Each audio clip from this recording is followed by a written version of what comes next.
పైకి లీటర్లా కనిపించే ప్రతి ఆయిల్ ప్యాకెట్ లీటర్ కాకపోవచ్చు, కానీ ఫ్రీడమ్ ఆయిల్ ప్యాకెట్లో మాత్రం ఖచ్చితంగా లీటర్ నూనె ఉంటుంది. నమస్తే, నేను విజయ్. నిజంగా మనిషిని పోలిన మనుషులు గ్రహాంతర వాసులు ఉన్నారా? భూమి మీద కాకుండా వేరే గ్రహాల మీద వారు జీవిస్తున్నారా? వాళ్ళు ఇప్పుడు భూమి మీద కూడా వచ్చే అవకాశం ఉందా? మనల్ని కలిసే అవకాశం ఎంతవరకు ఉంది? అసలు నిజంగా ఏలియన్స్ ఉంటారా ఉండరా? వీటి గురించి మాట్లాడదాం. మనతో పాటు ఉన్నారు మాజీ శాస్త్రవేత్త, ఇస్రో మాజీ సైంటిస్ట్ కేవీఏ చక్రవర్తి గారు. సార్ నమస్తే సార్. సార్, ఇది ఎప్పటి నుంచో నడుస్తూ ఉంది.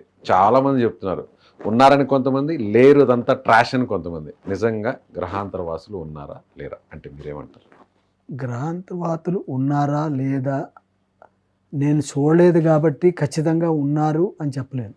బట్ యాజ్ అ సైంటిస్ట్ కొన్ని టెక్నికల్ రీజన్స్ చెప్పి ఉండడానికి ఆస్కారం ఎలా ఉంది అనేది చెప్పచ్చు.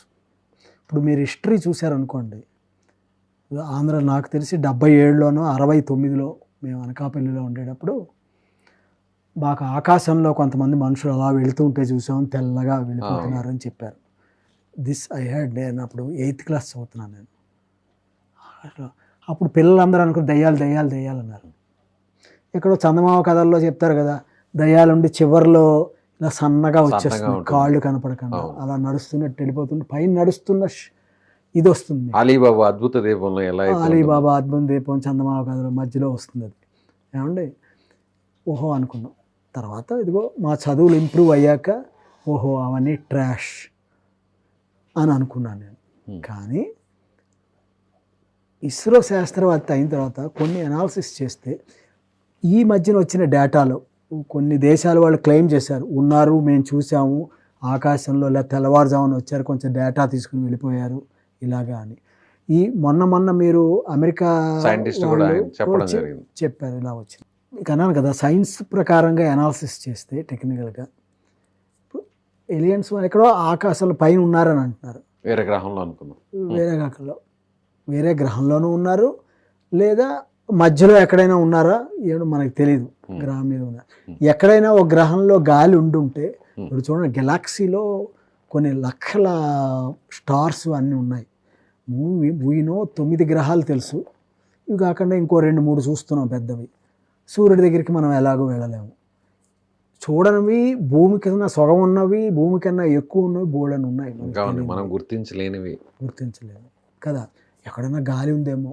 ఎందుకంటున్నానంటే మన ఋషులు తపస్సులు చేశారు, సంవత్సరాలు బతికారు, గాలి తీసుకునే బతికారు, ఆహారం తీసుకోకుండా, మంచినీరు తాగకుండా. అదే కదా, గాలిలోంచే కొంత వాటర్ని డిస్ట్రిబ్యూట్ చేసే మంత్రం అనే పవర్తో కానీ దేంతో అయినా బాడీని అలా చేసి బంధించుకుని హార్ట్ని నడిపారు. ఓకే, ఇప్పుడు ఈ ఉన్నారు అని అనడానికి కొంత సైంటిఫిక్ రీజన్ ఏమిటి, ఎక్కడైనా ఉన్నారు అనే దానికి నేను చెప్తా. మానవుడు ఉన్నాడు, మీరున్నారు మామూలు, మనకి ఒక ఫ్లష్, రక్తనాళాలు, ఒక బ్రెయిన్, హార్ట్ ఉంటేనే కదా మనం మిగతా అన్ని కళ్ళతో చూస్తున్నాము. మన హార్ట్కి చుట్టూతా ఏమున్నాయి? ఎముకలు లేవు.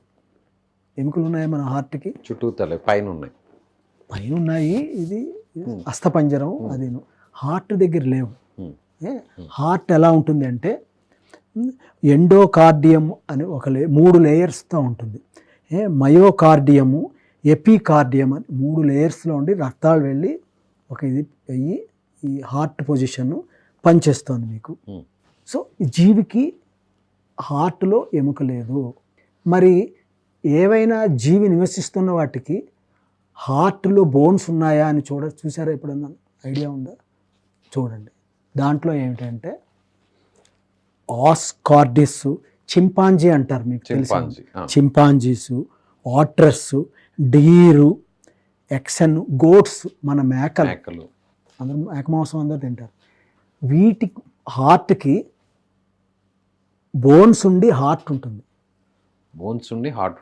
బోన్స్ ద్వారా ఇవన్నీ సర్క్యులేషన్లు జరిగి హార్ట్ ఉంటుంది. కొంతమంది డాక్టర్లకి బాగా తెలుస్తుంది. నా మెటీరియల్ సైంటిస్ట్గా నా చిన్న పరిజ్ఞానాన్ని ఉపయోగించి మీకు అనాలిసిస్ ఇస్తున్నాను నేను. సో చింపాంజీ మీరు చూసే ఉంటారు, సోమరావు గారి సినిమాలో ఒక చూపెట్టారు. మనిషిలాగే లేస్తారు, మాట్లాడతారు, ముద్దు పెట్టుకుంటారు, అన్నీ చేస్తారు. దానికి హార్ట్కి బోన్స్ ఉన్నాయి, మన హార్ట్కి బోన్స్ Bones లేవు. లేవు. మనిషికి దగ్గరగా ఉన్నాయి కొంచెం నడవడం, కొన్ని షేపింగ్స్ అన్నీ చూస్తే కదా. సో నా థియరీ ఏమిటంటే, నేను అనుకునేది వేరే గ్రహాల్లో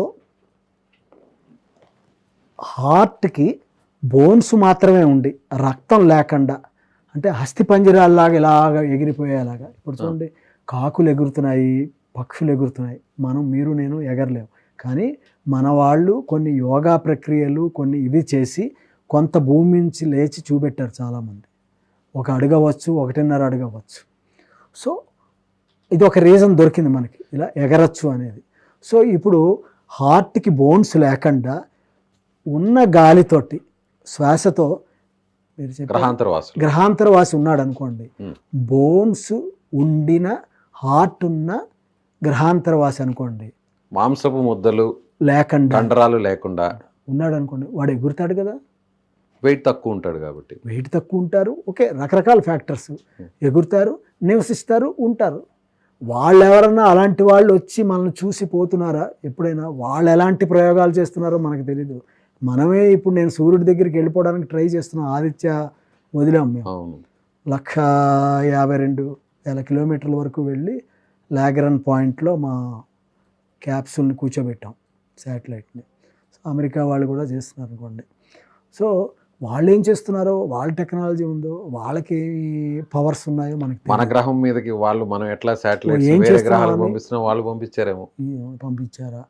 ఆ మధ్యన మనకు వచ్చాయి, ఒక ప్లేట్లా ఉన్నాయి, వచ్చి తిరిగి వెళ్ళిపోయాయి, ఫ్లయింగ్ సాసర్స్. వాళ్ళు ఏమన్నా దానికి అంత చిన్న మిషన్ ఏమన్నా పెట్టి తీసుకొచ్చారా? We don't know.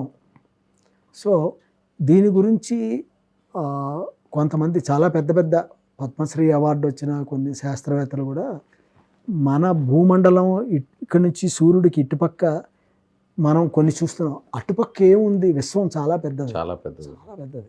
అటుపక్క ఏముంది మనకు తెలియదు. అంత ఎక్స్ప్లోర్ చేసే కెపాసిటీ టెక్నాలజీ ఇప్పటివరకు మనకు లేదు.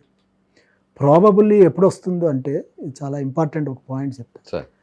చైనా వాడు ఈ లియో ఆర్బిట్ వరకును ఒక పైప్ లైన్ని వేయాలని చూస్తున్నారు, ఒక చోట కింద నుంచి పైప్ నుంచి. ఎంతవరకు సక్సెస్ అవుతారో మనకు తెలియదు. అంటే దాదాపు 500 కిలోమీటర్లు. అంటే మెటీరియల్ అంటే ఏదో మన వాటర్ పైప్ లాగా స్టీల్ పైపు, యూపీవీసీ తెల్ల పైపులు వచ్చే ఆశీర్వాద పైపులు కాదు, వేరే మెటీరియల్ తోటి వేసి అక్కడికి పవర్ కానీ అది పంపించాలని చూస్తున్నారు. If we are successful in that, ఫ్యూచర్లో ఒక పవరు అది వెళ్ళిపోయింది అనుకోండి, చంద్రమండలంలోనో అంగారక గ్రహంలోనో మన కాలనీలు పెట్టేసుకోవచ్చు. ఒక్కసారి వెళ్ళిపోతే ఒక కరెంట్ అనేది వస్తే ఆక్సిజన్లు అన్ని రకరకాలు జనరేట్ చేసుకోవచ్చు, పైప్ ద్వారా పూలని పంపించవచ్చు. సో ఇది మీకు గ్రహాంతరవాసులు ఉన్నారా లేదా అనడానికి, ఉన్నారు అనడానికి ఒక టెక్నికల్గా నేను ఇచ్చే ఈ రీజన్. ఎందుకంటే హార్ట్ మాంసం లేని మనుషులు తిరుగుతున్నారు అంటున్నారు కదా, బక్కగా ఉంటారు, వెళ్ళిపోతున్నారు, ఇలా వెళ్తున్నారని. సో మాంసం లేకుండా, రక్తం లేకుండా మనిషి గాలితోటి ఎముకలు ఉన్నవాళ్ళు బతుకుతున్నారు. మీరు అనొచ్చు, గ్రౌండ్ స్టేషన్లో మరి గోటుకి ఎముకుంది, రక్తం అది తీస్తే అది చచ్చిపోతుంది కదా అని. కదా, ఇక్కడ ఎందుకు వర్తించదంటే, ఈ జీవి భూమాకర్షణతో భూమి మీద బతుకుతుంది, ఈ జీవిని ఇలాగా పుట్టించారు ఈ రక్తంతో మాంసంతో. అందుకని గోటుకి ఇదేంటిది బోన్స్ ఉన్నా హార్ట్ ఉన్నా చచ్చిపోలేదా, ట్రాష్ అనుకోవద్దు. మనం ఇంకా దీని మీద బాగా డెవలప్ చేయాలి సైన్స్ని. చేస్తే ఎప్పుడైనా ఓ రీజన్ దొరకచ్చు. సో లేవు అని అయితే మాత్రం కరాఖండిగా చెప్పే పరిస్థితి లేదు, ఉండొచ్చు అనేది మాత్రం చెప్పండి. Right sir, thank you so much.